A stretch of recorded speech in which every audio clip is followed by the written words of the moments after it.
to all the different neighborhood meetings. We can make sure that a couple times a year we can do things like this, where we can get into an auditorium and really see what's going on and ask questions. The second piece is St. Elizabeth's Campus Reuse Master Plan update. That's important, everyone. St. Elizabeth's reuse has been a question for longer than even the downtown hospital was planned. As a citizen, even in the late 2000s and early 2010s, I was attending South Utica meetings at Lord's Church, and we were discussing what was going to happen because that was post-MDHS umbrella. And at some point, everyone knew it was inevitable that someone was going to walk away from that hospital, whatever shape or form the organization was when it did happen. But we are here today, and I have our team, my administration here, to really go through exactly where that planning process sits and what the future lies for that. Talking about all of the different pieces of work and work product that have been compiled to date. The biggest part of that, for me, is for the community to learn, if you don't already know, how to ask a question and how to provide input in a secret process. Even as council president years ago, when the downtown hospital secret process was underway, a lot of the questions I had provided, it was 13 pages, so a lot of them were answered. But some of those questions weren't necessarily answered because I didn't ask them the right way. And I know because those weren't answered and I didn't ask the right way, some of the input I provided might not have been considered because I didn't provide the input in the right way. So, my team here is going to explain that in this presentation so that if people want to provide input over the 60 days for the reuse plan, which starts March 20th, they know how to do that so that it can be as valuable as possible, both to the people involved in the planning process on our side, but most importantly, so the community that we represent has their input represented. The third piece is igniting momentum. It's business development in Utica, New York. This piece is really forward-looking. For a lot of years, we were concentrating on spending ARPA money. It was a ton of money, and every bit of it was executed and rolled out. But that took a lot of resources within the city. I was not the mayor at the time, but as council president, I watched all of the department heads, all of the ancillary staff concentrate on how to roll out all the administrative projects under that $60 million. And it did kind of, take the air out of the room for things like business development, for things like planning, for things like district interaction. We have to kick that back up. That's why we have to ignite momentum, and we're going to present the plans for that as well. Now, I would like to get to all of this, and we're starting with the budget presentation and the Q&A that I would like with the public, but I do think that St. Elizabeth's is very important. The business development that we are going to embark on is extremely important. So let's have a great discussion, but I'm going to try and keep to 30, 40 minutes on the budget so we can hear about all these other things that we're doing in the city. So the budget discussion. I'm going to start with excerpts from the two presentations and third presentation that I did both to E&A, the Board of Estimate and Apportionment when I presented the budget, but also the interactions that I've had with the council and the public so far. So just to kind of establish how I've been looking at this since I became mayor and as common council president, that's David and Goliath up there. And the reality is, as a community, we tend to fight amongst ourselves. We do not take all of our energy, whether it's positive or negative, and ball it up into one ball of fire and point it to what we need to point it at.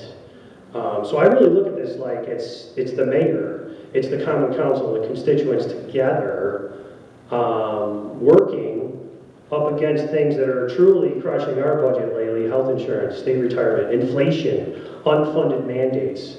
And if we're going to advocate at the different levels to bring in the resources we need to take away some of that burden off purely property tax, the actual local residents that actually live here, we do need to work together and recognize that we need to be a united force against that.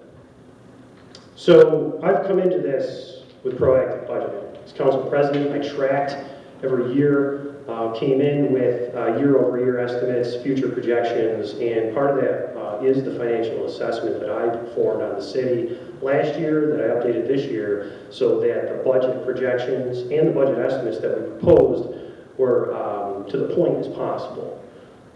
We need to create growth. That's what my team is here to talk about. Fiscal stewardship. Every single penny, I know this is obviously hotly contested, but every single penny I look at, it's no different than the money I save for my kids' college education, the money I have to pay my own bills with. You cannot look at taxes like you can spend them and they show up again the next year because we do yearly budgets. The future does matter.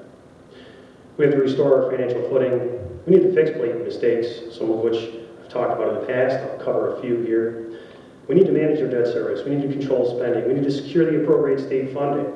I'm going to talk about aid and incentives for municipalities and talk about the impact that if I'm advocating for that, but also the community is advocating for that. And the community understands how to advocate with that. When we go to the ballot box, when we interact with our representatives, we can make a change that will absolutely help our local budget.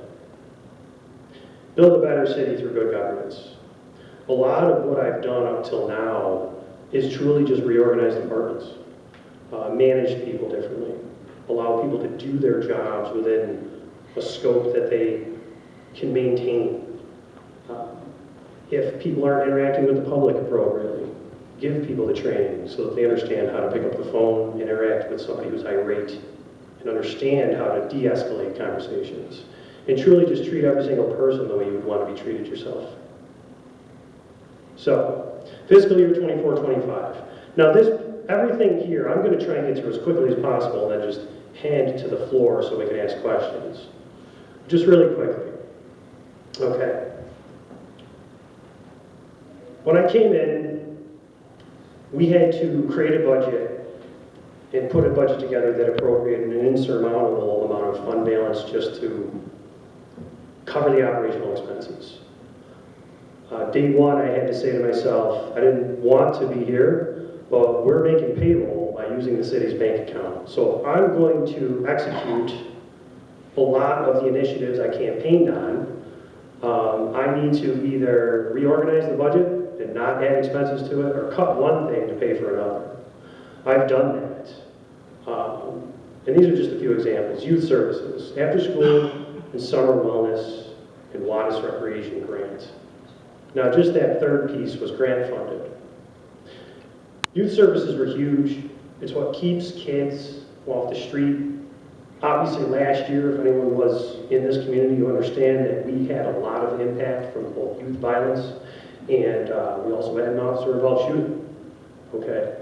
We want children to have some place to go. Under my administration, without adding anything to the budget, legitimately, I flipped through that and exemplified it in black and white on the budget to the council about a week and a half ago. We added a Monday through Friday school program so that kids can go somewhere after school in our rec center.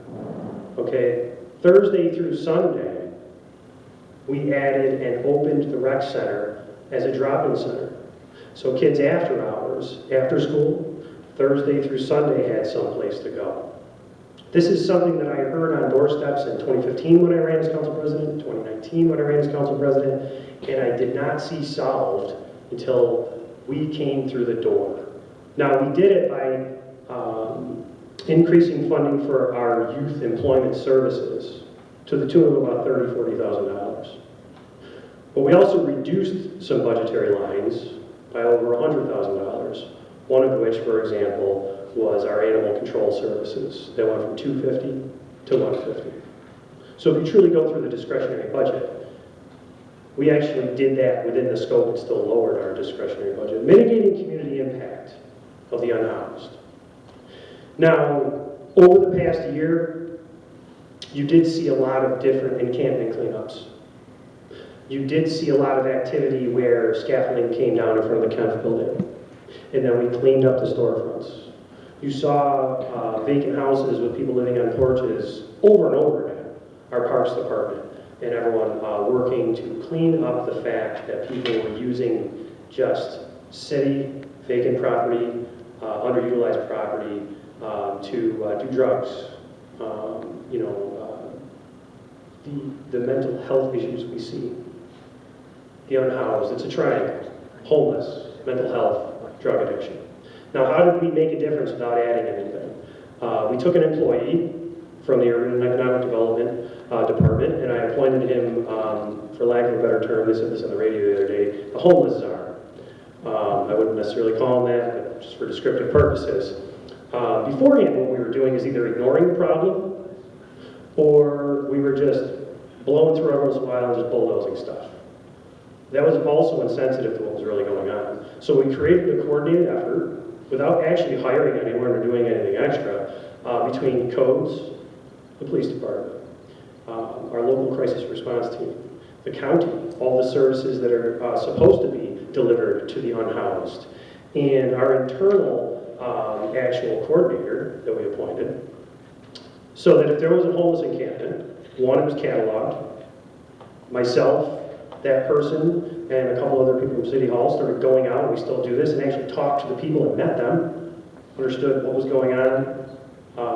We were able to interact and understand what services they may have had, may have not had. We started tracking it. Now, if it was an encampment, rather than just bulldozing it, we got the services involved. We called the county, we called Rescue Commission, we called the people that were supposed to be there to help, and made them come to see us with them. Okay. We also started coordinating with them so that 7 to 10 days ahead of the cleanup, they had time to assist the people in need. We solved, I don't want to say solved that problem, but we made headway at solving the issues where it was rampant all over the city without adding anything to the budget. It was pure coordination, pure remanagement, reorganization of how we worked with the county, and it also raised a better awareness with the county, because if we weren't tracking those people, there was no data. If there's no data, there's no problem. Neighborhood preservation and attention. This, I'm just going to go through a couple of things that we just did that I always wanted to fix. Addison Miller Pool. Okay. What I noticed was that when we were short-staffed, that's the pool that always closed. It's always the one if we were short-staffed. So rather than adding staff, because we had budget restrictions, I said, we're going to go on a rotating schedule, and when we're short-staffed, it's going to rotate between Buckley, Addison Miller, and Seymour. Because why is one community, West Utica, always the one that gets closed? You know, and that's, thank you. We made these changes, and truly people felt a difference by not adding anything to the budget, but by actually paying attention to what we were doing and how we were implementing things. Again, you go to West Utica, look at all the trees that line Addison Miller. Look at all the trees that line Pixley Park right now. Okay. Attention to neighborhoods.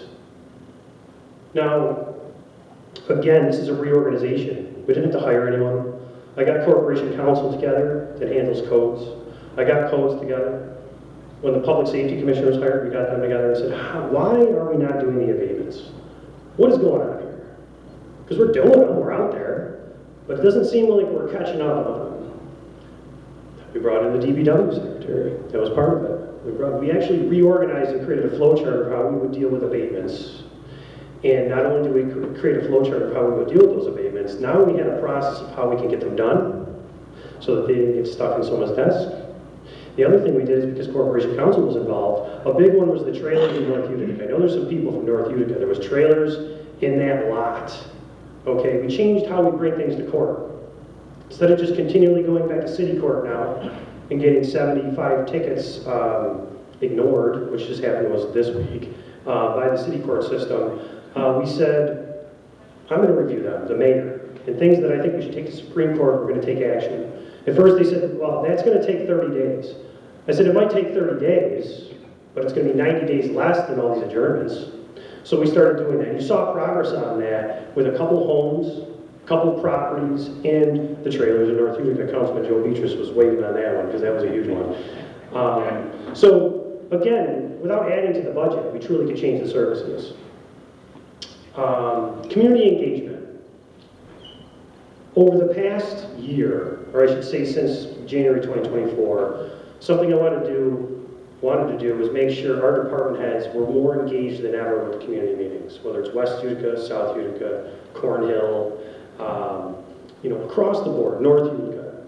And we have been, and we've been tracking, sending more department heads to more meetings than any administration in the past 10 years. We want that engagement. It has to happen, right?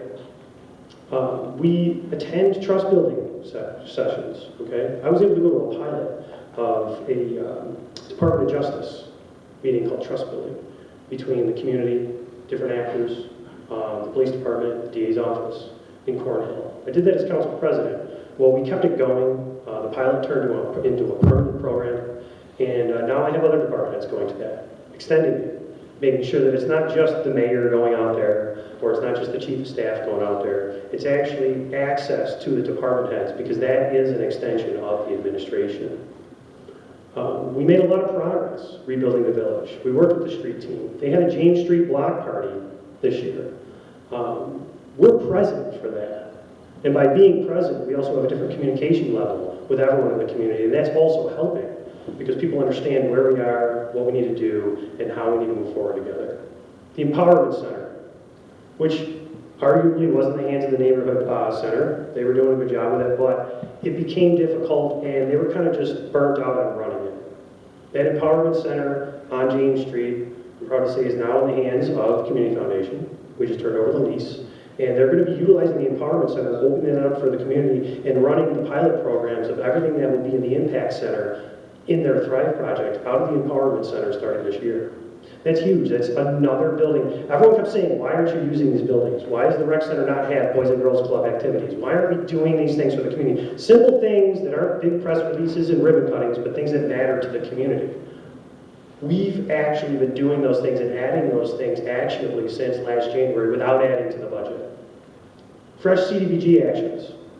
We've implemented, and we have over 100 applications, a minority and women-owned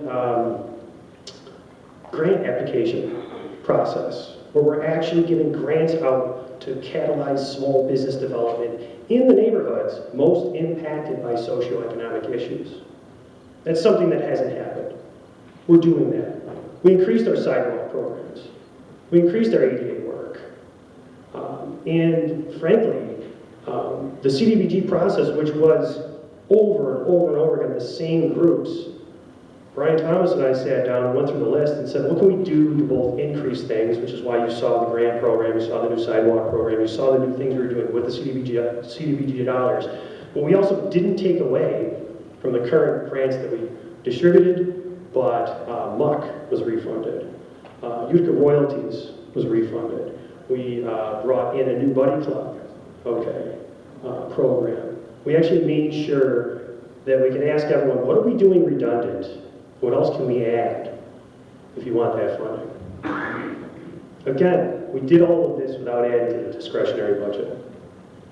Actions of fiscal responsibility. Contract and supply. I'll just be quick with this one.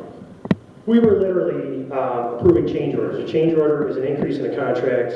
We weren't actually looking to see if we had the money. We weren't going through the bids to see if we were already supposed to have the work performed on the original bid. We came in January and just stopped it all. We said, put the brakes on all this, and until we see account numbers and until we go over the bids to see if the work was already supposed to be done under the original award amount, we're not passing any more change orders. This was literally hundreds of thousands of dollars that we stopped just purging of immediately last January. We established a purchasing department. Now, that's one employee, civil service, making less than $50,000 a year, but there was no purchasing department. Unfettered and unwatched purchasing equals no spending oversight. That is why we started to slip into an overspend model year over year as audited before I took office. We worked creatively to save all kinds of money on different things. A good example is the skating rink.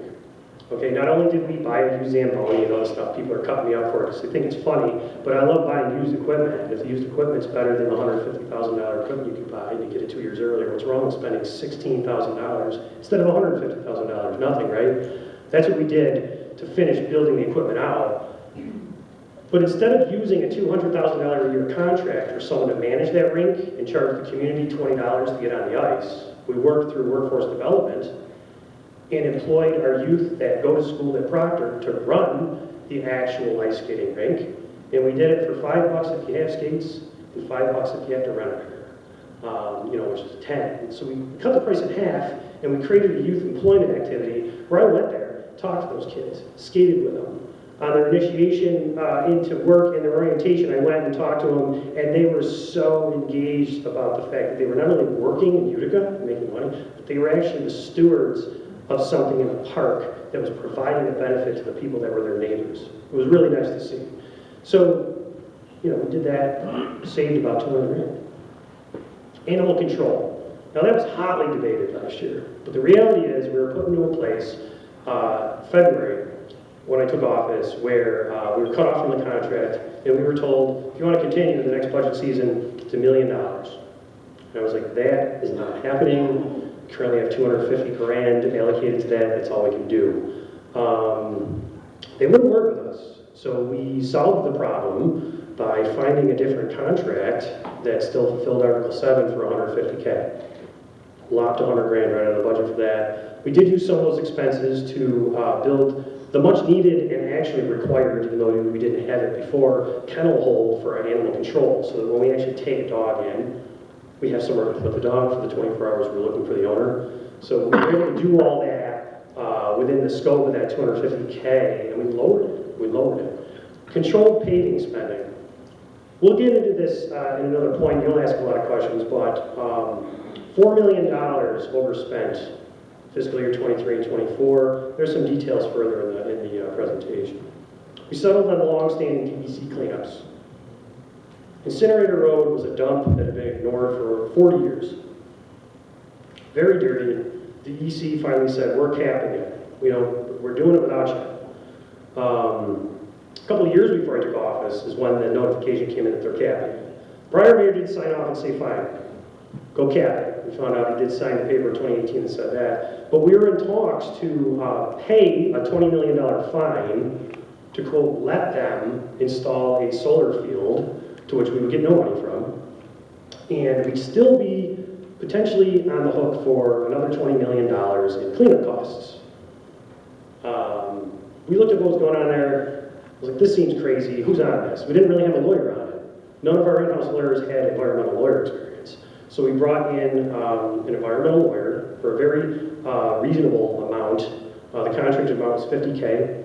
We ended up spending 27 of that for both of these projects. We effectively saved the city $40 million. Now there will be a 20 megawatt solar farm going in on top of that old dump once it's capped. But we're also going to retain 5 acres of capped land that's buildable, so that if in the future the city needs land to expand public safety or public service facilities or training facilities, we'll have that in our ownership, and we'll be relinquished from any further fines on that land, and it will be given to us clean and capped. That was all part of that. That was not happening before January. It's a huge, huge savings. This other smaller one was an old gas station in, I think on South Street, where DPW accidentally, during demolition, ruptured a gas tank. It was a long time ago. Shortly after I was mayor, they sent us a letter and said, you owe us $450,000. I was like, well, why did this letter not show up before? This has been like this 20 years. So we worked with that same environmental lawyer within the $27,000 that we spent on that person and got that down to $100,000. So rumors dispelled. Before we even have a conversation, I want to just bring a couple things up. I did not fact tax and spend. Raise taxes to spend more money. That is a rumor. And it's in the budget, it's black and white. Last year, the first budget I had to propose, mandated expenses, healthcare, insurance, debt service. The mandated contractual expenses altogether added up to $7 million increase, things that I could not control. Now I shaved, say, a couple $100,000 off of the other things I was talking about, but the expenses grew by 7 million. Now, as much as I did not want my taxes to go up, 13.9% last year, the amount the levy increased was 3.7 million. The mandated expenses, however, went up 7 million. That's why we had to cut in other places and we had to appropriate so much fund balance. FY26, here we are. The proposed levy increase actually, again, is 3.7 million, but our mandated expenses, again, this year grew by 4.9 million. And the conversations that needed to start to lower those mandated expenses and slow that growth they didn't need to start 5-6 years ago.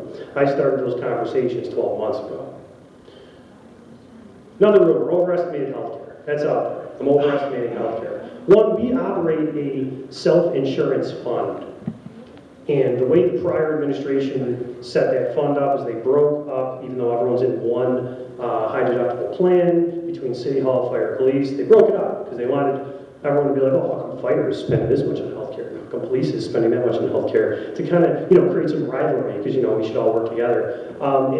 Last year when I put together the budget myself, before I had a budget director, I kept that allocation, how it was broken up, the same, but those rates are set by an actual premium equivalent as if you were contracting to a full insurance fund. There's no overestimating self-insurance. You're paying directly.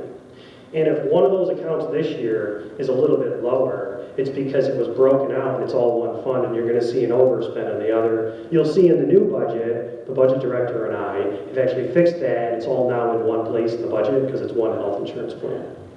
So that is, for lack of a better description, nonsense. No-show jobs. One thing I want to give credit to the prior administration for was they cut City Hall immensely, especially after 2012 when we had zero money in the fund balance. All the people that were just showing up to get paid were gone. We fired almost half of DPW in 2012. We reduced police, we reduced fire. There aren't any no-show jobs. I tried to find one last year and I accidentally eliminated a $15,000 line for something that I thought was a no-show job. And then someone who worked on our streetlights got a letter saying they were no longer working with you. It was a contracted amount. Hidden money. I challenge anyone, especially with these budgets, zero out the amount of fund balance that's used to balance this budget and last year's budget. Fund balance is our bank account. It'd be like running a business but paying your payroll out of the bank account, okay? Meaning you're not making any money. You're literally purging cash to pay the payroll. That's what we're doing right now. Take that out of these budgets and figure out how to balance them. You, any one of us, any one of you would be sitting there and saying, if we want to preserve services, taxes are going to have to go up 21% this year. They're not. I didn't propose that for a reason. I proposed something that was balanced so that the council and I could work together to see if we could bring it down based on the priorities they have because they represent you. Vetoing amendments in 2024 was not working with the council. Last night I went to a meeting and at a prior meeting and went through the amendments I vetoed. And what you will find is if you look at the budget actuals of this year, almost every single amendment that I vetoed were over budget. Meaning if they wanted to cut that, it wasn't realistic. I said it wasn't realistic last year because things like repair lines, things like training for engineers that have to get trained so they could do a SWIP report, that's the flood water that comes off of your neighbor's property so it doesn't flood your basement. They have to have that training. They wanted to zero out those lines. Well, guess what? We still have to have those people trained. So I vetoed those things. And the reality is we had to spend those money to provide services to you. The controller's letters. A couple months ago, the controllers sent a letter out, as they always do, to the council saying our collections, we have 20 million in collections. The collections are up year over year the month we're in. The council said, oh, this is a surplus. I can't believe we raised taxes. Collections aren't surpluses.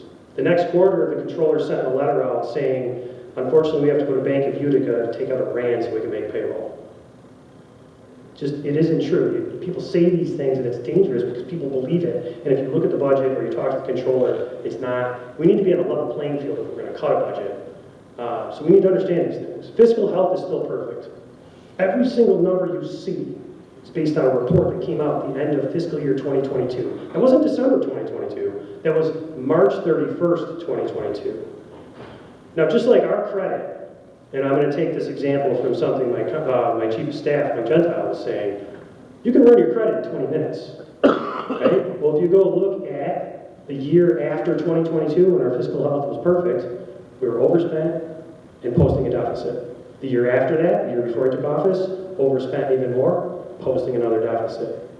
Credit rating is going to change, unfortunately, if we don't get control of the expenses. Now, I wanted to go through a specific example of something that has been iterated through a multitude of times, saying that I added positions to the budget, I was giving out egregious salaries, and this right here is something I showed the council. And no one had anything to say once I explained this to them. So the prior administration, for each one of these positions, now, I took the names and the faces off these because I don't want people to see people's salaries, but this is things like budget director, commissioner of public works, the purchasing agent, which is required, a chief of staff, which I would argue I need one, actual required vacancies, a planner. The city needs a planner, right? Which isn't even in this, by the way, because it's not a budgetary position in the operational budget. But every single position that I filled was a vacancy I campaigned on filling. Because the city, once the no-show jobs were cut, was then cut to dysfunction to continue to post 0% tax increases. Cut to dysfunction. No budget director, no engineering department head, no purchasing agent. There was no deputy commissioner of public works, which before I reorganized the department, that was the parks commissioner. There just weren't people in these positions that we wondered why abatements weren't getting done. Even a couple years ago, I was questioning why I was mowing the lawn across the street from my house in Crestway Park, because no one was running the show, literally. Now, the important thing to see here is I only filled required vacancies, and if one person retired, I replaced them. Now, look at the numbers. In 22-23's budget, all of those salaries added up, this is black and white, you can do it yourself, $653,000. Fiscal year 23-24, the year I became mayor, $670,000. The year I became mayor, I had to hire and fill. What's that number? $644,000. It's a lot less than $670,000. Even this year, after everyone's in the news and on the radio saying I'm giving out egregious raises and adding to the budget and creating positions, what's that number? $664,000, which is still less than 23-24, and marginally more than 22-23. And we all know what's happened over the last 4 years of inflation. So I have literally not added positions to this operational budget, and they're actually costing us less. All right, excerpts of Utica's financial position. I'm going to buzz through this really quick. Fiscal year 24 ended March 31st. Audit completed in calendar year 24. Change in fund balance. This is the year before I became mayor. We had a deficit of 1.1 million. The key here is that overspending with the paving. Remember I talked about that? Okay. In 2023-24, as usual, the council said we're going to do paving around $6 million because we're going to bond for $2.5 and get chips for $3.1. Spend that money. They overspent it by $2 million and came to the council at the end of 2023 and said we need to borrow more money. Why? Because we accidentally spent another $2 million on paving. So we borrowed the money so we could pay the bills. But the reality is if we didn't do that, that would have been a $3.1 million deficit. So financial positions going down, I don't need to spend much time on this. I talked about the fund balance. It's like your bank account. If you either have to take a job that makes less money and you can't pay your bills anymore, but you still keep those bills, you start using your bank account to pay the bills. That's what we're doing right now. Except our expenses are increasing, so we're just not keeping up with our expenses. Total increase, right? FY26 annual estimate. Again, this year, the $4.89 million increase, which is much more than the proposed tax increase, which is why I want to work so hard with the council on this, okay? Our expenses, which were not discretionary increases, healthcare, state retirement, debt service, and contractual increases. That's why I'm still cutting budget I can cut if you actually go through the budget and look at the year-over-year cuts. Financial position, this is 21-22, 22-23. You see that big peak at the end of 2022? That was the biggest surplus we had posted in years. The year right after that, we posted a deficit. Okay, that's how quickly your rating can change, right? 23-24, before I got in office, another deficit. That deficit was estimated at 1.8 million, but when I came in, the things like contracted supply, the projects I unfortunately had to cancel because ARPA money was running out and we were using operational expenses to finish them. The water slides, everyone cut me up for canceling them. We didn't have the money for them. So we actually posted, which is not a great thing, it's still a deficit, but instead of 1.8, which was estimated by the controller's office when I took office, we ended up closing the books at 1.1. This year, our goal is to just break even. Now, the key is if we break even, our net position still goes down by the amount we appropriate in fund balance, which is about $3 million. This is our fund balance. You see it going down. Now, obviously, it went down for the last 2 years of the Paul Mary administration. You still see it going down under me because we still have to use that fund balance to pay the bills. Rather than overspending and just creating a deficit, however, we had to appropriate that last year to balance it with the tax rise. Otherwise, your taxes, the proposal for a tax rise would have been much higher. We're doing the same thing this year. We're appropriating an insurmountable amount of our reserves so that we can keep that tax rise down as much as we can, even though I understand I don't want to pay anything more myself, but we actually have to continue to provide services in the city. And we're not adding to it. That's why I reorganize things to add stuff, because we can't afford to add right now. Total adopted budget expense. Quick chart on how the budget grows. Now what's key is, even though our expenses and our infrastructure debt and our deferred expenses were growing in 18-19, 19-20, 20-21, 21-22, 22-23, and so on, we weren't actually accounting for the debt service on the money we were borrowing. We weren't accruing money in reserve accounts to pay for the fire contract we knew was going to settle, which ended up costing us around $1.5 million as a one-time expense, and increased the salaries by over $1 million permanently, which was well-deserved, but it's something we didn't accrue for. That's why you see the budget's flat, while all those increases were just lurking behind us and happening. We weren't accounting for them. State retirement cost. I can't tell Thomas DiNapoli to not charge us this money, but that's what's going on with state retirement. 8.7 to 12.9 is a big jump. That's a big reason why our taxes had to increase and why I'm fighting very hard to increase different revenue sources, either at the state level, working with the county. The county is going to fund to our crisis response team officers this year, but we're chipping away at it. Expenses are growing rapidly. Health insurance premium equivalents, same type of thing. I'm looking for transparent PBMs, that's prescription benefit managers, that can bring down our prescription drug costs, but allow people to use the same prescriptions in pharmacies, etc. But again, those are conversations we need to start a while ago, and I'm starting now, and hopefully we can make headway. But right now, we have to pay these bills. Debt service. This is a big one. Debt service is our car loan and everything we have to borrow for, basically. Now, what's interesting is why did it jump so quickly, and how did it go up to 8.3 million in my first budget before we even thought about borrowing anything under this administration? Effectively, we borrowed a ton of money in deferred costs. The way we defer those costs is when you borrow the money, it doesn't actually become debt until you spend the money. So if the council borrowed, where are these trucks we borrowed for? Well, I know where they were. They weren't ordered. Because if we ordered them when we borrowed them, the debt service would have started. So what you saw is a whole lot of purchasing going on in 22 and 23, and that debt service started to hit us when I became mayor. You can't not pay debt service. That's how you default. Sales tax. That's what kept us alive for a while. We're always behind the times. We did propose an increase. It's coming in this year at 5%. But the state Next year is projecting only a 1.6% growth in sales tax for this year. We're always using 9, so next year we're only looking at 1% growth in that. So that's not helping us like it used to. And then here's our annual estimate. That's going to be the last slide we can talk about in questions. This is why we have to reduce the reliance on the reserves. This is our bank account.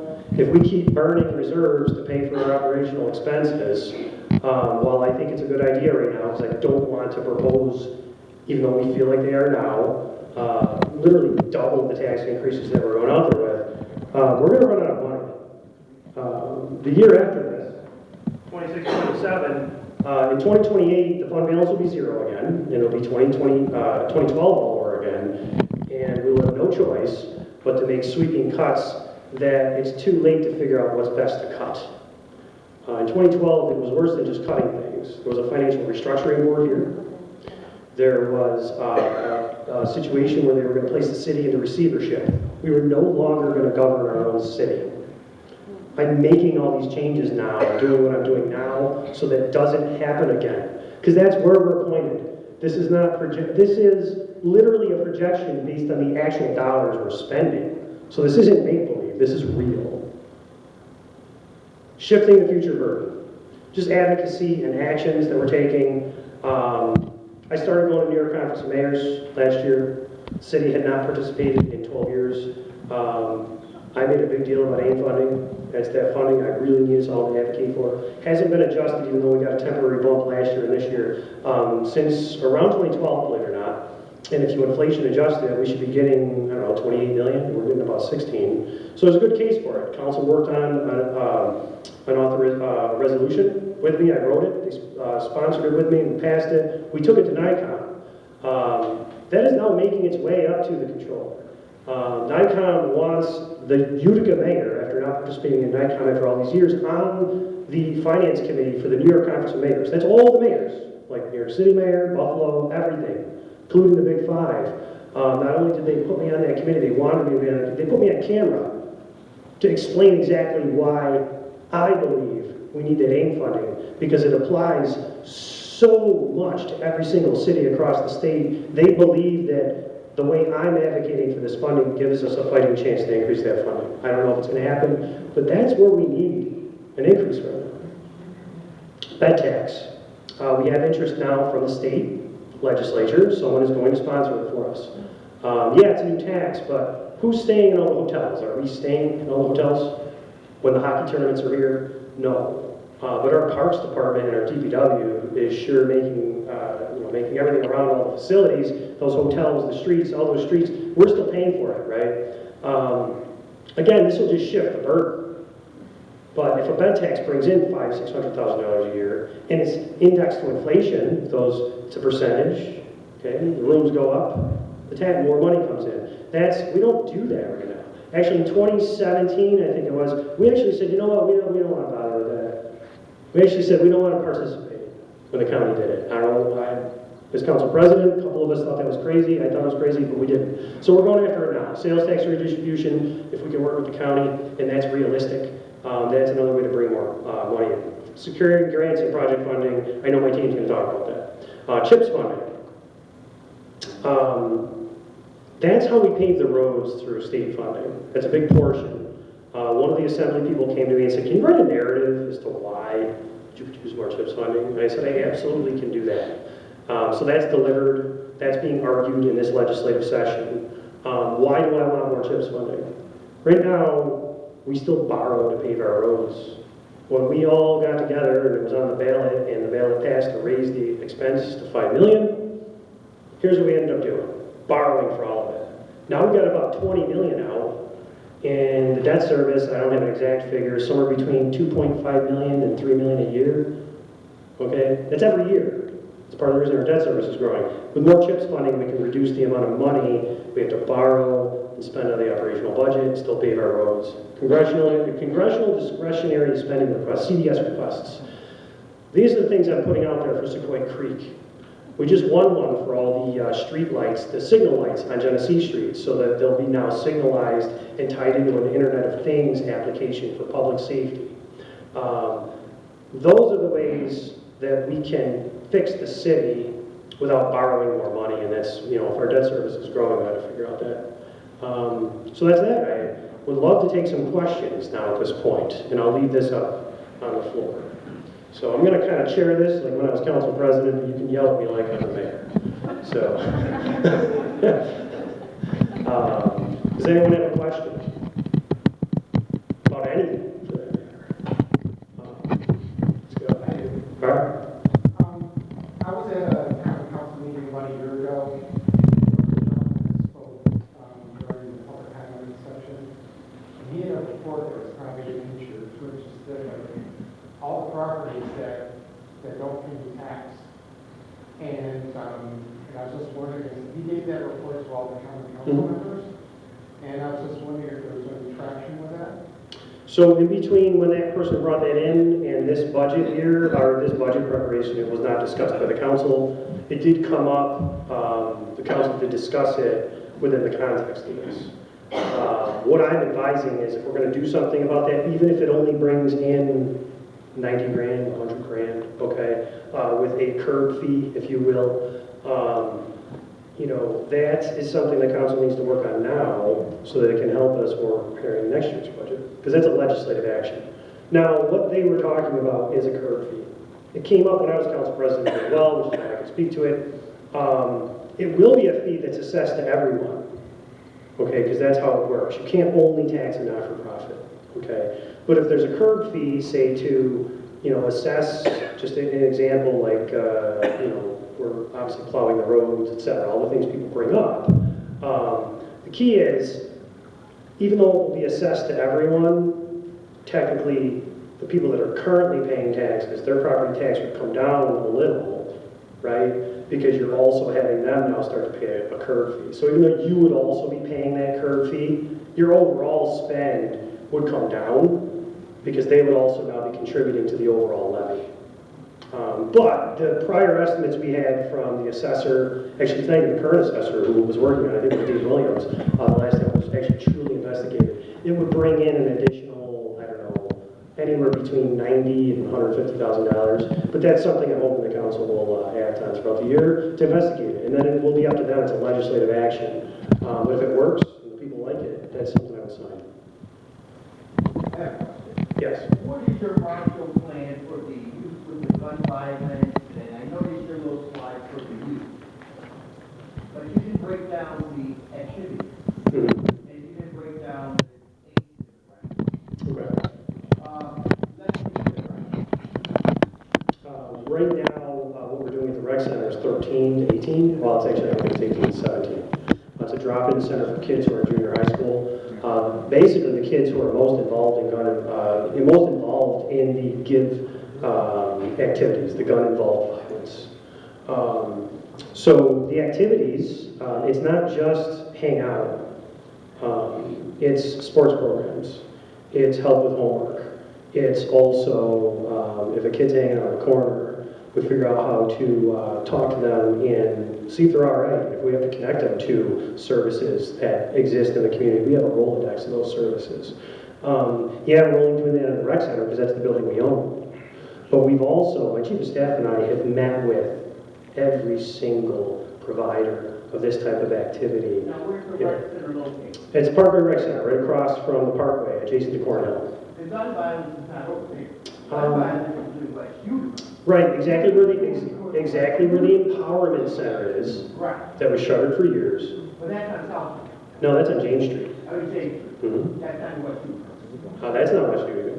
But we've also worked with 2 different organizations and cataloged vacant buildings, old boys and girls clubs, churches with gymnasiums.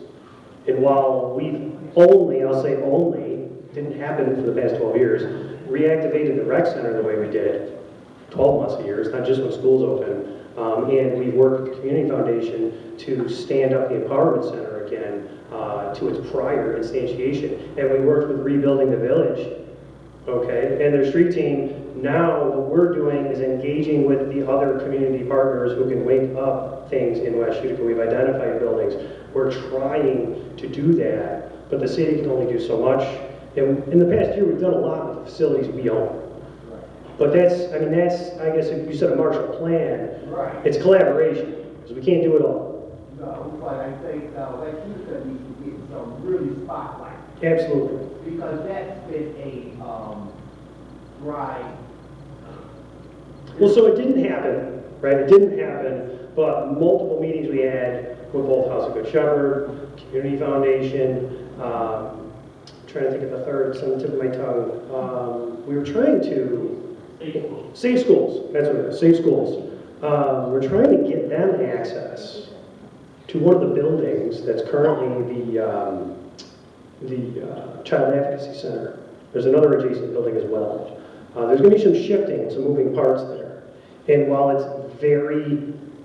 it's low probability of happening, we're trying to make that happen, right? We have to try. And that's why we also moved on and said, what's up with the church in Niagara? Is that still up? What's going on? We're looking for buildings to do this in. It's essential that it happens, because if it doesn't happen, you're gonna have more violence. Idle hands. It's the nucleus. It's idle hands, And so 100%. you have to, that's the reality. Mhm. Why isn't there no rec center over there? That should have been your priority, because they're gonna need an outlet. So I want to say one thing. The West Utica, the West Side Center, Right, it's now opening. okay. Yes, it's run by the senior center, Right. but they also are interested in opening those doors for other activities. And considering the budget I just had to propose, Right. I can't propose out of a city bonding or a city operational expense to build a new rec center in West Utica as much as I'd love to. Well, you're gonna have to come to grips with reality, because that is needed. It is needed. You know what I mean? It's needed yesterday. Exactly. Well, while you guys are 20 years old and playing with the numbers, you're losing your youth, Mhm. okay? And that needs to be a priority. So it was a priority, which is why the things we added that literally did not exist in the city before, we added. And now here's a new year, and we're working on adding more. West Utica is a huge focus, because Lower East Utica, Cornhill, and West Utica are a hotbed for youth violence. It's in the statistics, it's in the data, that's what we're doing. And you have to do something. You can't just talk. We're also working with yes. Just, the kids that go to Donovan School do go to the after-school program at the rec center. Yeah. So we are utilizing a lot of those kids. They're getting, brought right over there, so it is getting the West Utica neighborhood, even though there's not a physical location, many of the kids from that neighborhood are making their way over. Now, the other thing that we talked about every single organization with, Right. which solves your problem, is transportation. Every single organization that came to meet with us said transportation is always a problem, we don't know where these kids are. Well, sometimes you just have to start a conversation. So we started the conversation of, well, we know where the kids are because we pick them all up from school, right? They're on the bus route. So that's why we worked with the school district. When Dr. Spence became superintendent, within weeks of that, he was in my office, we were sitting down, he said, what do we need? What do we need? I said, what we really need, because the city can't do it, is your gyms open in the grade schools. And guess what? Kernan Gym's open. Where's Kernan Gym? West Utica. Okay, the gym is open on James Street. Okay, where's that? Okay, so while it's not an action the city took directly, it was our indirect work in collaborating with the school district, a liberal sovereign nation compared to the city, to get those gyms open and get those kids off the street. Now, it's nice to throw balls at them, but I want something more tangible. It's not just sports. It's homework, it's tutoring, it's job training, it's introducing kids to internships. Absolutely. What's that? At Kernan. Yeah, all the schools. That's what the school district is doing. Now, that's a different conversation because that is a school district. We have a school board member here who can attest to this stuff. They started doing this because they recognize the need. Now, do you have any other budgetary questions? Because I do want the rest of my team to be able to present in St. E's. No, I And, don't want to be concerned no, about thank it. you. No, thank you. Concerned. They Thank always get overlooked and the violence gets. Like, Correct. You don't read the paper? I mean, it's like, it's right over there. It tells you the spot, it tells you the location, it tells you where the problem is. And that is exactly why we're addressing it in the areas we're addressing it. So thank you. There's a question here. Yes. I have a budget question. Yes. So, given what we're hearing about the council's inability or reluctance to increase the tax cap, Mhm. what's your plan B? What are we not going to get if you have to cut the budget? Because honestly, where we are with tariffs, where we are with inflation, where we are with what just happened with the stock market. I don't think many of us have an appetite for another 10%. Correct. Just tell us what we're not going to get if we have to cut the budget. So one, I'm going to work with the council regardless, but I don't know. I did get an email from the council at 3:35 today with proposed amendments. I was wrapping up this presentation to come here. So I have not been presented with their plans yet, although they've committed to not waiving the tax cap. What I can tell you is if we have to live without $2.5 million in the budget, we will have to make our decisions about things in the community that are just nice to have. If we need overtime to police, then maybe we don't have overtime for some parties in the park. Unfortunately, a lot of it though, this is why this is up here. Okay. So $2.5 million out of the budget, just so we could see it. You could take the entire codes department and the entire engineering department and get rid of all of those people and all of that function, and it still does not equate to the reduction. You could try to take, half of that, but do we want to live without half the codes officers? So when I get home from this, I'm going to be going through the council amendments because the reality is I was looking forward to working with the council to bring that down. Okay, no different than any budget process that happens. There's a proposal, it gets to the legislative body, they weigh their priorities, now we can figure out what's going on. Unfortunately, we didn't do that this year. And when my department heads went to the department head estimate meetings, they weren't asking any of those questions. So, unfortunately, as far as what's going to get cut by the council, I've been flying blind up to this point, and the council is very much part of the budget process. Mayor proposes, the council disposes. What that means is that's the budget process. The council has purview on that final rendition of the budget. Yeah, I can veto things, I can sign things, I can work with them, but as a council person, I felt very strongly about the fact that I was most connected to people because I was the representative body. So I'm going to have to make hard decisions. Streetlights cost $1.4 million a year to get power. Whitesboro has no streetlights. So we're going to have conversations like, do we want streets cleaned, encampments cleaned up, or that's the reality of it, right? That's why no one wanted to ask those hard questions before they just didn't waive the tax cap and said, let's play chicken with the budget. So I'm interested to see what happens. I'm sorry that doesn't answer your question. I'm also a constituent. But the reason I broke the budget out like this is so that you could see what taking $2.5 million out of a budget does. And here's the thing, we're talking about taking $2.5 million of budget that is still appropriating almost $4 million in trust and reserve accounts to pay for these operational expenses. So if we cut that, technically we're still burning $4 million. That's going to happen again next year. So that chart, when we run out of money, we have to have a real conversation on what we're going to cut if we don't want to, pay in West Utica $6 or $7 more a month. If we don't want South Utica to pay $19 to $30 more a month. If we're in Lower East Utica or Cornell and we don't want to pay $5 to $8 more a month, then we got to remove some serious services. Yes? Just wanted to bring some clarity to what you were talking about. The Raider Extended Day Program at all 10 elementary schools, for our elementary students, it's educational. Mm-hmm. It's not sports oriented. We want to make smart kids. We need our young people to be smart. And that's just in collaboration with the By the way, this is James Paul, school board member. So after we met with Dr. Spence, they worked together to make this happen. So yeah, that's what that is. We just want to meet our kids where they're at. And those are academic programs in all 10. And that's 10 schools, 10 gyms in all the schools across the city. Yes. So what we're also trying to do is advocate for the fact that if everyone comes to the city for everything, and we can't do everything because of this situation that we're in, we need to work with all of our other organizations to make sure that can happen. All right, next budget question.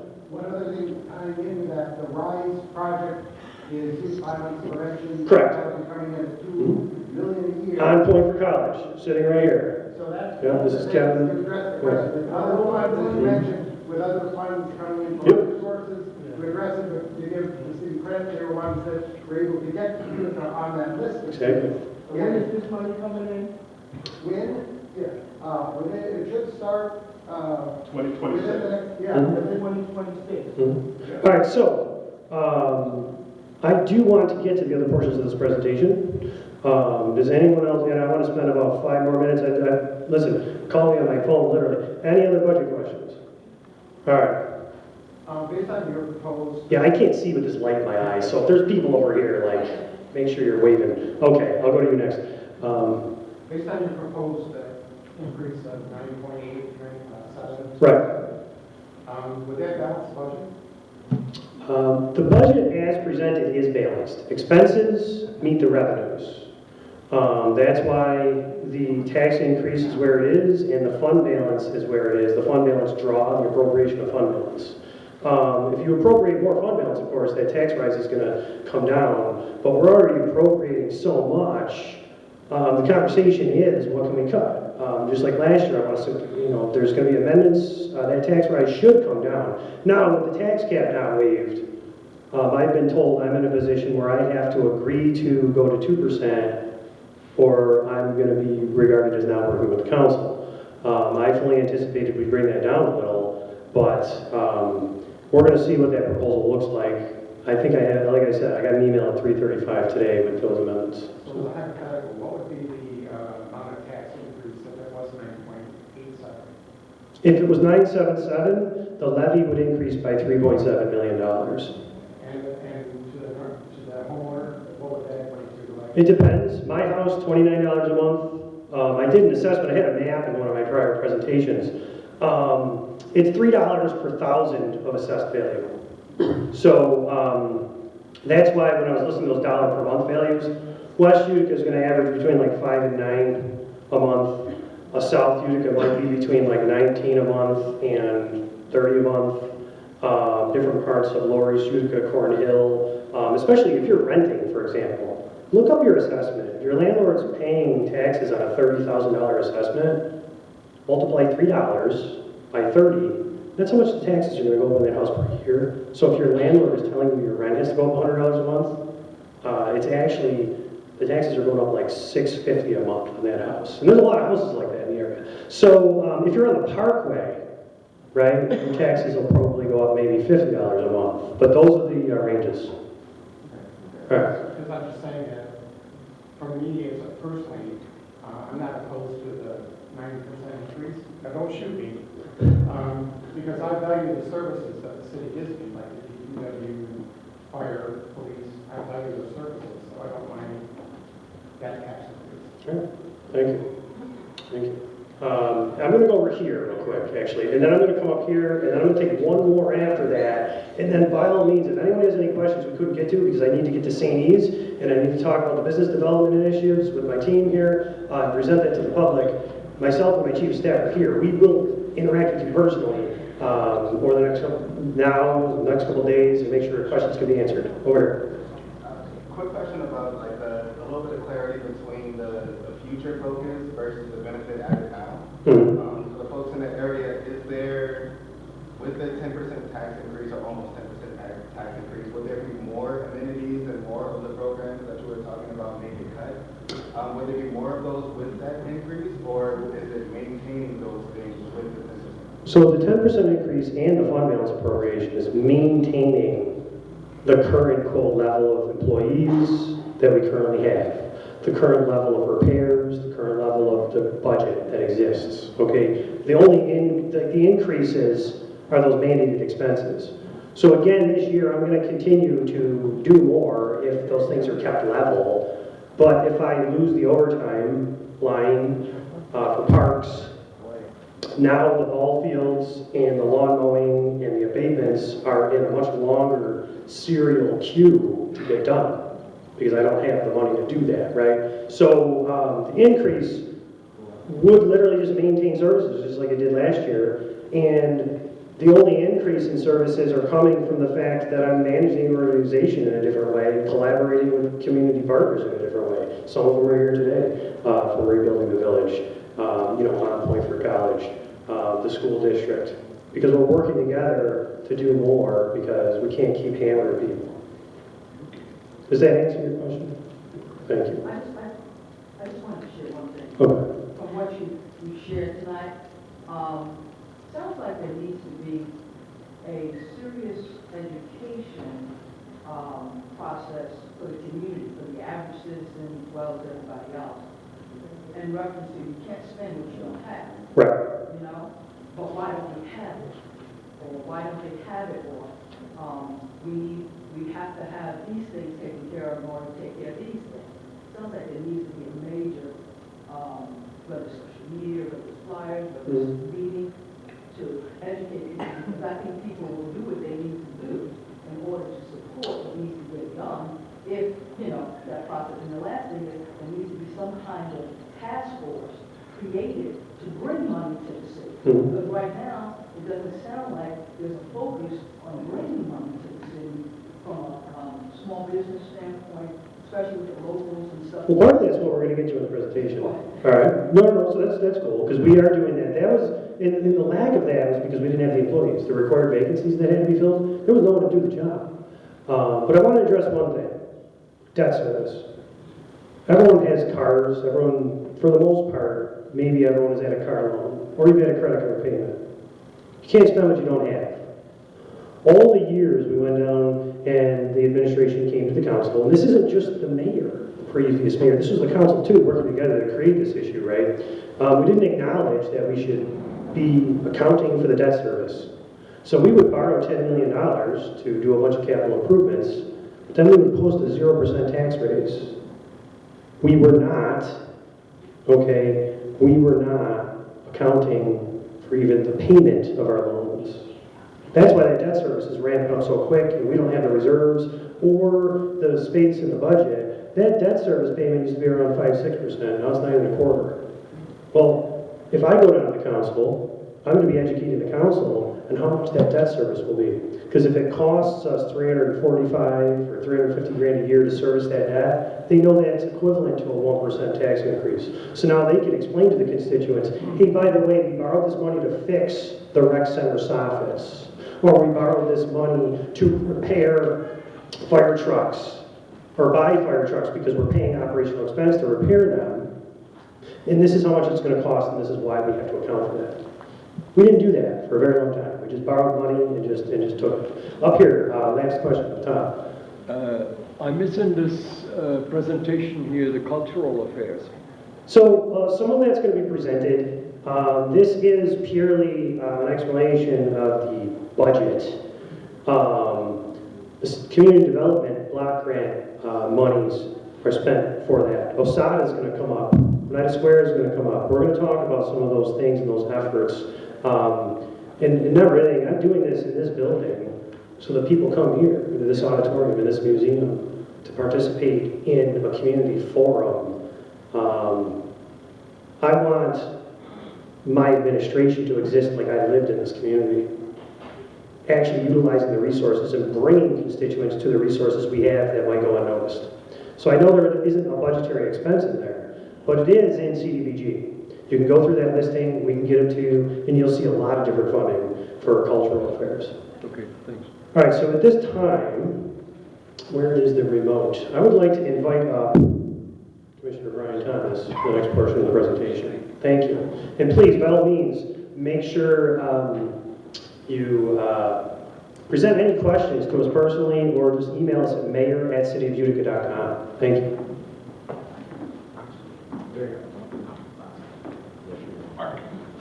Thank you, Mayor. Thank you.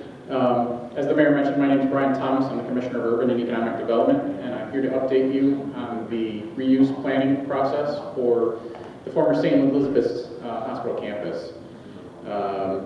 Because we reached a critical juncture in that planning process, which the Mayor touched on briefly when he had his opening remarks, and I'll get to, but just to take a step back and refresh everyone's memory, If you were here in this room last fall, the planning consultants that we had hired to assist the city, as well as the steering committee and the community, as well as MPHS, in putting together a reuse plan, presented 4 potential reuse scenarios for that campus. And all 4 focus on residential as the use. Though one does have a small amount of commercial to add to a mixed use proposal.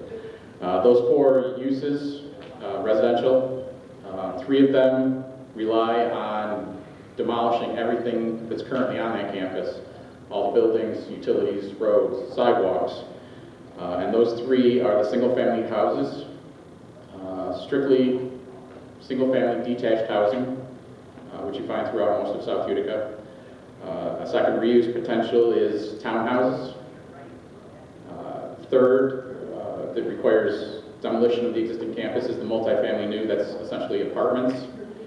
And then the residential reuse does not require entire demolition of the site, although there is some demolition that's incorporated into that plan.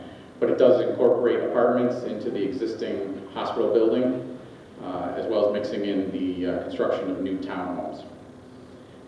The demolition that is proposed as part of that plan is the rear portion of the hospital. The State Historic Preservation has looked at the entire campus during this planning process and deemed that there are portions of that hospital that are eligible for listing on the National Register.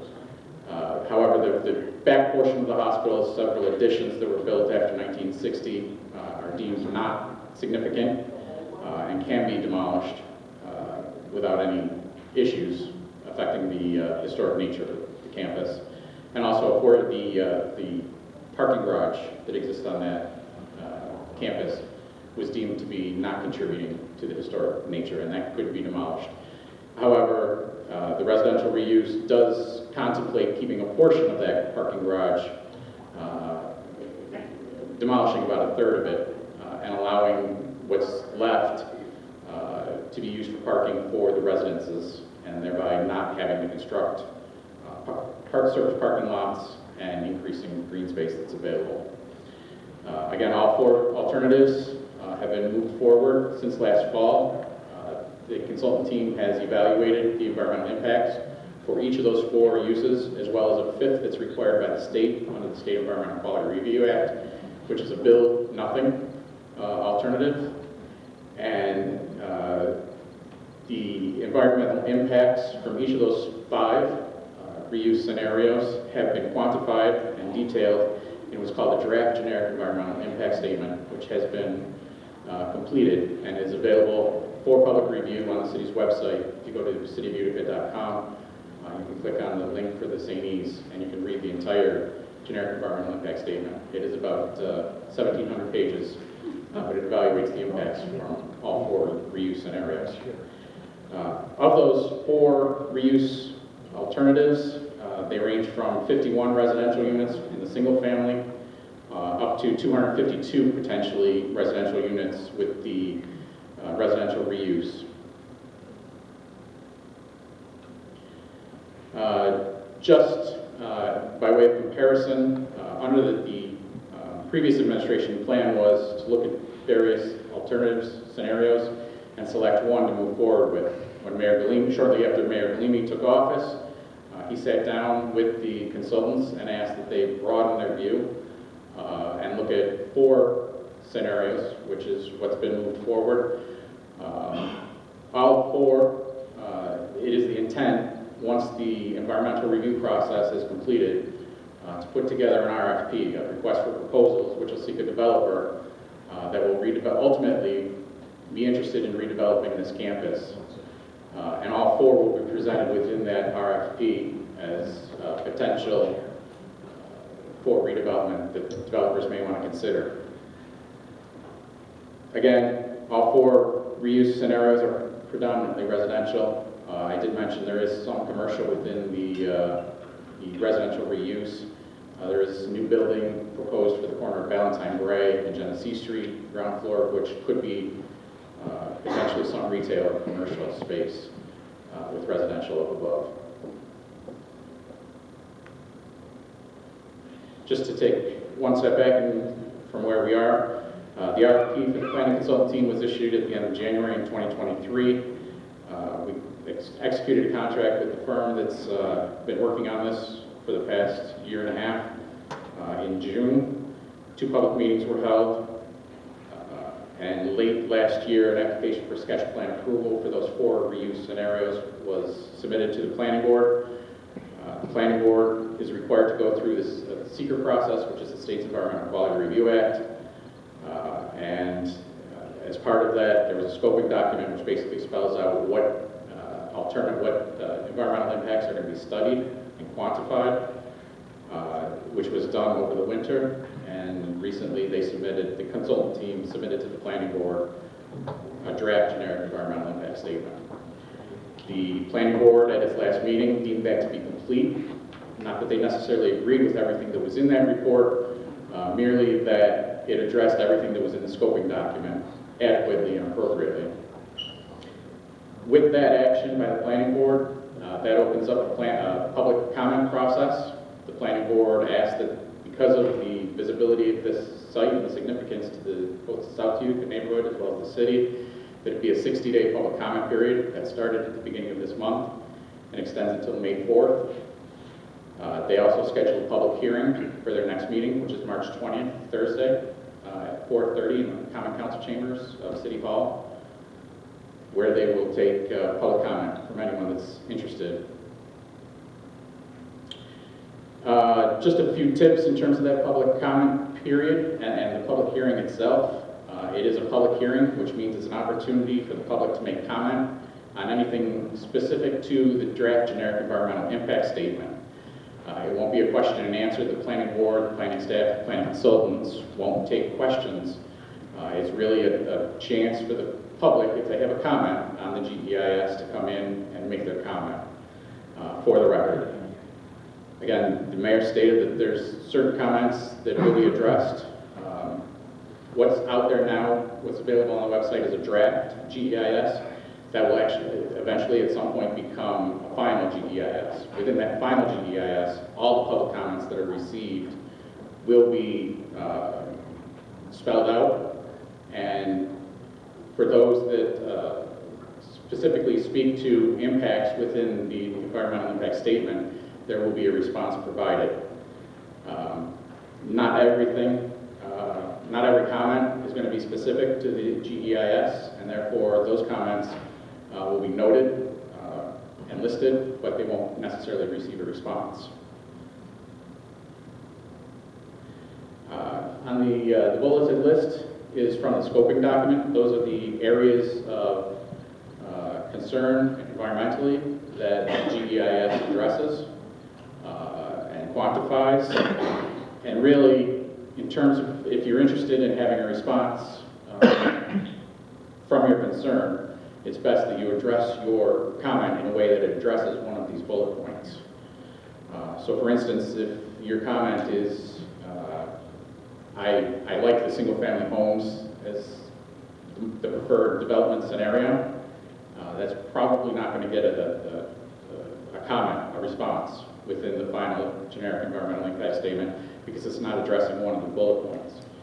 However, if you change it around, as the mayor suggested, and phrase it in such a way that it gets to the impacts in the bulleted list, and state that it's going to add all the other scenarios, are going to add traffic and be a greater burden on police and fire services, and that's why you prefer the single-family homes, that would then be listed within the final impact statement and receive a response as well.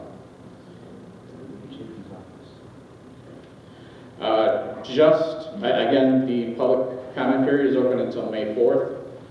You do not need to attend the public hearing in front of the planning board. If you wish to make a comment, you can certainly email me, bthomas@cityofutica.com, or send a letter to City Hall to my attention.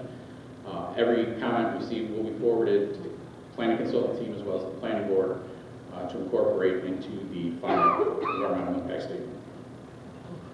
Are there? I have a comment that I might address publicly. Sure. If you provide your comments in written form, you can provide quite a bit. Another big project that happened in this area, as council president and a citizen, I provided a 13-page document with bullet points. It addressed very specific things, and the planning board did respond to them because it pertained to the actual project they were assessing. So while I encourage everyone in person to go make your voice heard, if you will, if you want to type up something that you're very concerned with and relate it to these impacts, which will then go on a record of how we should be moving this forward in permanent record and addressed in a response, you could provide an actual Word document, PDF, a longer form that you can't just simply present in a 30-second to 3-minute, comment in person.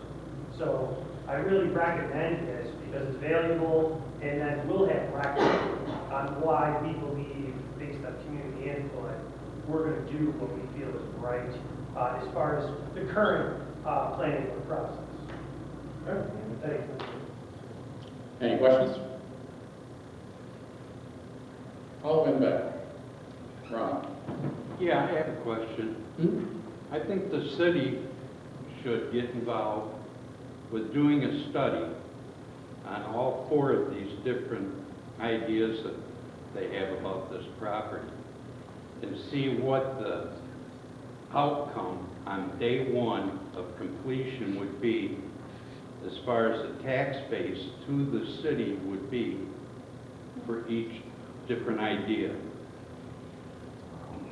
In other words, if it's all single-family residential, houses would probably be assessed at X amount of dollars, thus returning X amount of dollars to the city to help our tax base.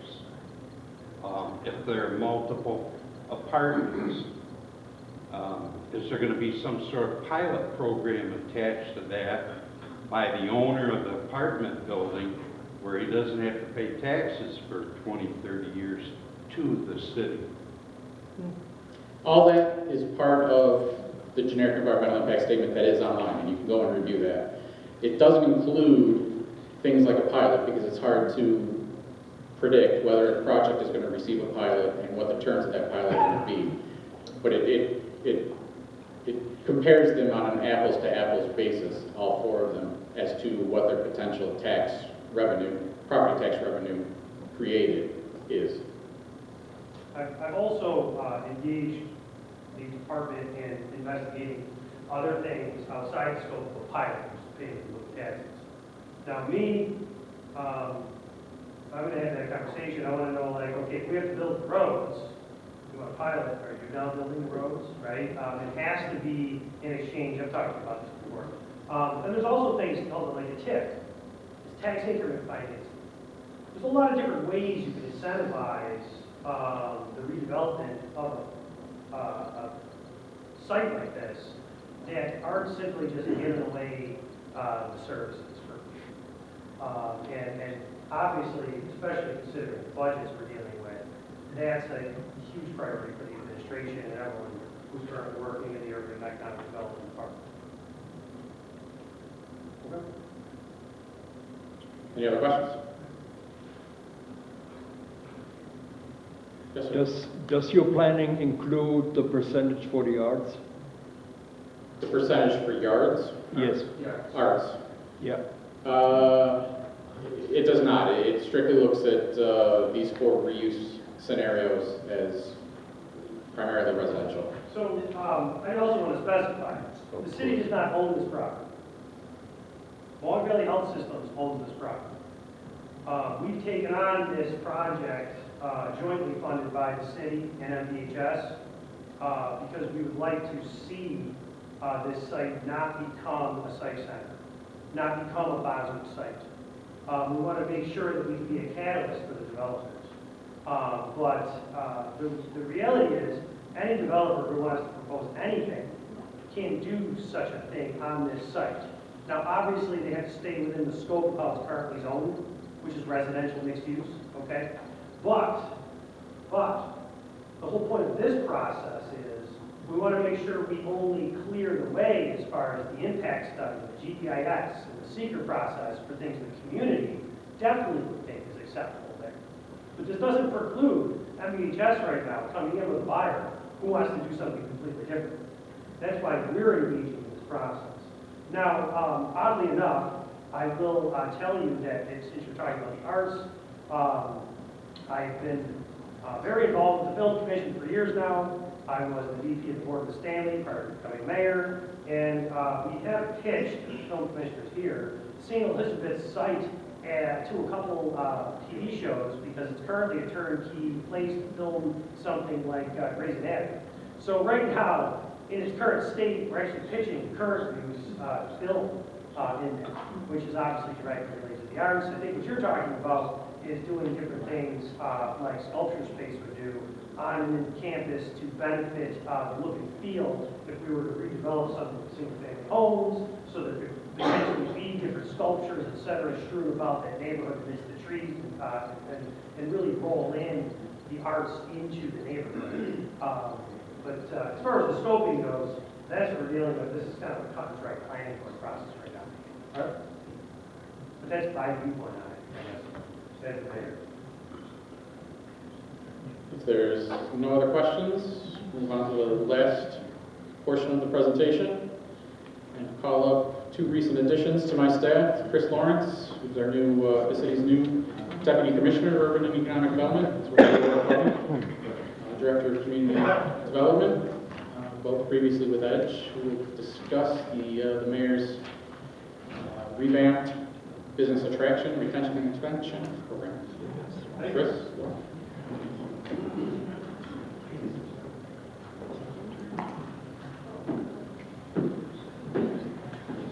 Yeah. All right, keeping in mind that it is after 7:30 and it is beautiful out there, I will keep this pretty concise. Prior to being at Mohawk Valley Edge for 2.5 years, I was actually at the city of Utica for 11.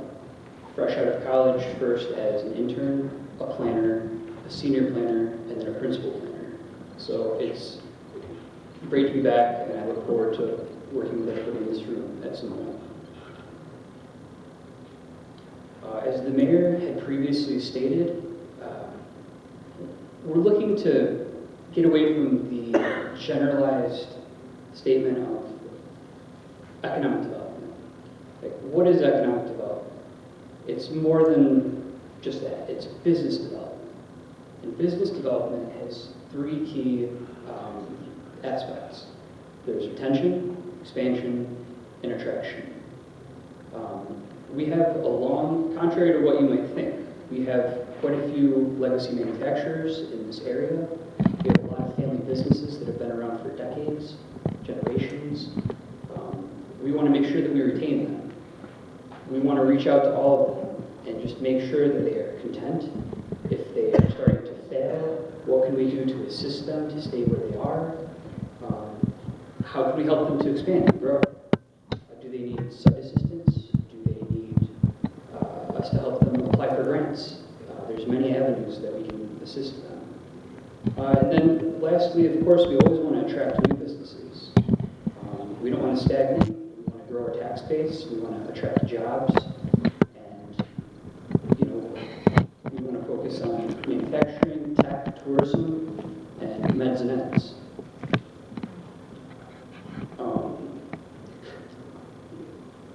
Activating districts. We're looking to promote sites and properties within our city. There are several districts throughout the city. As you'll see on the next page, we've got, I don't know, I think we've listed 12 to 16. And this is not a comprehensive list. This might fluctuate, but an example here is South Utica, specifically the Uptown District. We have recreation with Meridian Field. We have medical offices. We have manufacturing. We have Sturgis. We have shopping centers, restaurants, nestled within a strong neighborhood. But we also have a lot of room for growth, and there's a lot of underutilized properties. If you take a look at some of the sites and really look at this from a higher level, there's about 4 or 5 significant landowners in the uptown district. If you look beyond the shopkeepers and the store owners, and your market 32, you have 4 to 5 acres per block of single owner land. Auburn Meadows, I joke, where the Uptown Grill used to be, Captain Tripp's Rainforest Preserve. It's been vacant for a number of years because maybe 20 years ago, one of those landowners started to assemble parcels in hopes of developing a drive-through or a Walgreens. Nothing's happened. It's just a vacant lot. We want to make that a little bit better. But again, we want to look at the existing infrastructure. We want to look at the best land use. We want to look to see if the property needs to be remediated. If so, to what extent? And again, work with all of those landowners to create a vision for better. Here you see a couple of existing districts, including 190 Square, Arts District, Back Square, Downtown, the Brewery District. Down below, you see again, there is such a strong patchwork of districts, and but very few of them have organized associations to really take hold of these and to take them to the next level. So we want to work with newer organizations like OSADA and 190 Square Arts District, and again teach them how to be an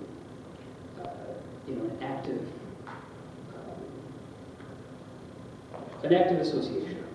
Teach them how to get grants. Teach them how to reach out to the community. Teach them, whatever we can.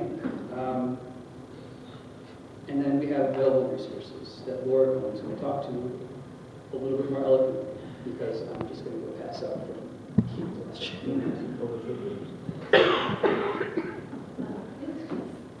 So up here, this is a look at the landscape of resources to grow and expand a business in the city.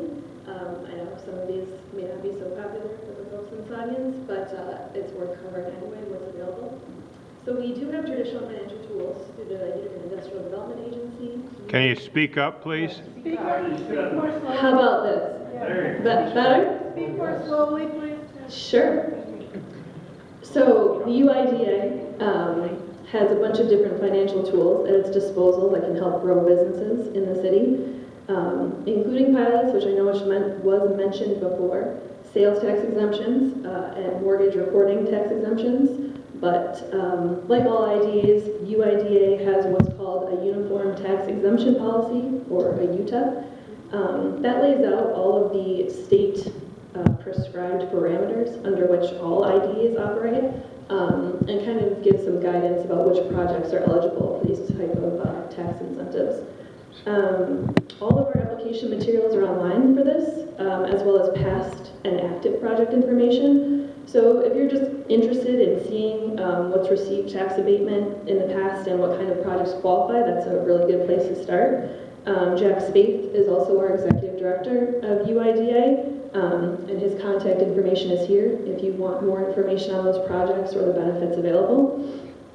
The mayor did reference a new micro-enterprise program that the city has in place to assist minority and women-owned businesses. $165,000 was allocated out of CDBG this year to provide small MWBE-owned businesses anywhere from $5,000 to $15,000 to support operating expenses. Those include payroll costs, capital improvements, equipment purchases, other eligible business expenses. And the city is also still accepting applications, so if yourself or you know of anybody else that might be eligible for this project, please reach out to Leah Kimball. She's administering the application process, and her contact information is down there too. There is other technical assistance available to businesses that the city can help facilitate. We don't administer these programs directly, but again, staff is very experienced with dealing with these funding streams. One of them is applying for the CFA. there is a funding stream called ESD Capital Grant Program, and that can fund up to 20% of an eligible capital improvement. And I do think I see a few ESD representatives sitting up here in the audience if you want to quarter them after I'm done speaking. Just throwing them under the bus a little bit. UED does operate an economic reinvestment program, and that offers low-interest loans at pretty competitive financing rates. I should also say that Mohawk Valley Edge offers a very similar product, which are worth exploring if you have a small project or some gap financing. They don't go up to exorbitant amounts like a bank would, but they're very complementary services. Sticking with Edge, just very briefly, they also have a $500,000 EPA assessment grant that is available both to private property owners and municipalities within Oneida County. So if you are contemplating a land purchase or a building purchase, but you're not sure if there's any environmental concerns or contamination, this is a good way to find out the risks at no cost to you. The assessment can fund phase 1 and phase 2 environmental site assessments, as well as some remedial planning. So I can say that the city has taken advantage of this program before, and private landowners and private developers within the city limits have also taken advantage of this program to great effect. And one more great tool that I'm sure you have all heard of, at least in passing, is the Small Business Development Center. They're located in the incubator. It's a really wonderful resource for aspiring business owners, and can help with business plans, pro formas, market studies, and really just any aspect of starting a business. So there are a lot of different opportunities that the city is capitalizing on, including executing over $65 million in grant funding, and I just want to take a minute here to credit the many different departments that make this happen, including but not limited to engineering, parks, DPW, and UED, of course. It's really a team effort up here. So this is just a high-level overview of the grants that are being implemented currently. So there's a $1.8 million SMART grant that Mayor referenced to replace the traffic lights on Genesee Street so they can be controlled by emergency services when needed.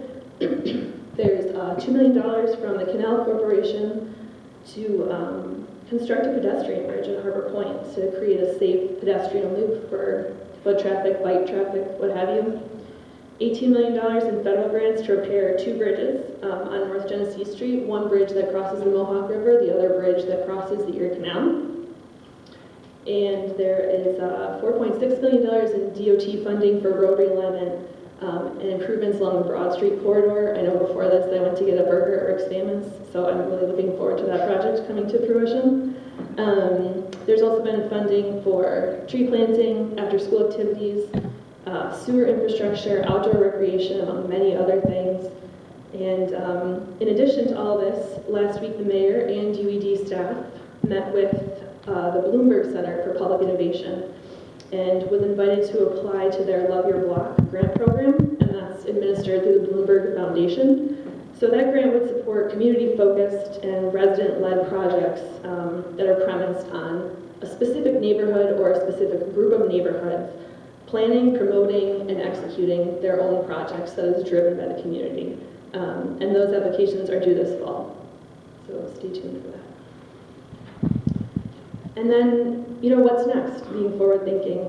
The city is applying for pre-development and planning funding for the designated Brownfield Opportunity Area, more commonly known as a BOA.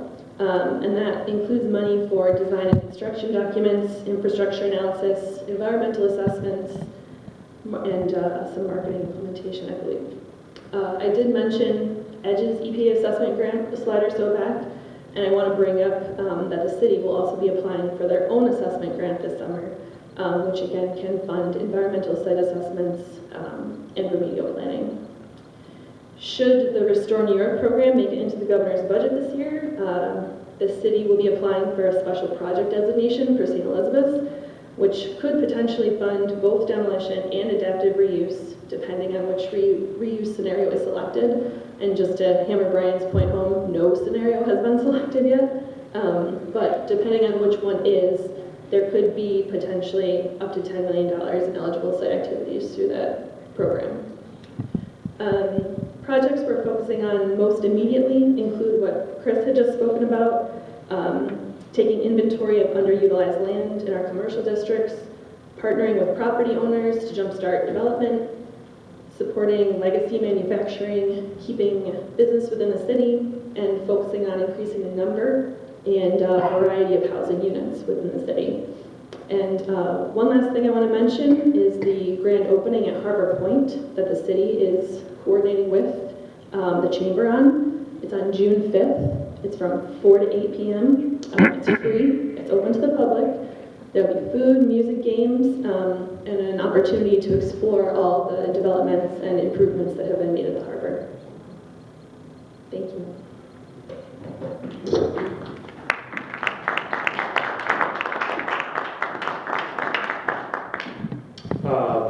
This time I just have some closing comments. Before I say anything, I'd like to thank everyone for sitting through this lengthy presentation. I'd like to thank the elected officials that were here, members of state government that are here. It's important to see all these things. And it's refreshing to me to see a lot of the vision that I embarked on when I decided to run for mayor start to come to fruition. I can't do that without the support of the staff that work at City Hall. And it's exciting to see people who have worked for the city for years reinvigorated, ready to go. They're not planning retirements, they're planning developments. We have new people working with us. Some brand new, some who have been with us before. And really changing gears. The reason I wanted to combine all this is that, you know, when you decide to run for a position like mayor, some people have a real big hyper focus on one thing, whether it's finance, whether it's youth, whether it's business development. I had a much bigger anticipation of what I had to take on. This city over the last 20 years has truly been reinvigorated. I graduated high school in 1998. Came back from college in 2002. I've been living and working here ever since then, and I've always witnessed us thriving together. But I see that momentum, and I can see how we can be a catalyst to really work together to build that and keep it moving forward. And that's why we can't just completely be hyper-focused on our finances. That's why we have to concentrate on youth engagement. That's why we still have to keep focused on public safety. And most importantly, and the reason I wanted to end on these presentations, something we haven't done in a long time is be so proactive that we are now we're looking at our city and building a vision series of each of those districts. We're going to bring all those business owners together. We're going to bring investors to those meetings. We're going to bring all of the local actors and say, listen, it's been stagnant for a while. So let's either partner, sell, or develop, right? We need to be a new catalyst to the fact that we aren't landlocked. How many times have you heard us say that we're landlocked? You could go through the maps that this department has put together just in the short few weeks that Brian Thomas has had this additional support and see that just in North Utica, okay, yeah, the city doesn't hold it, but I don't care if we own it or not, we're going to help develop it. There's 17 acres of land right there off of North Tennessee Street, just right for development. 17 acres. There's places like that all over the city. We're going to locate them, and we're going to do everything we can to absolutely launch a new path for the city.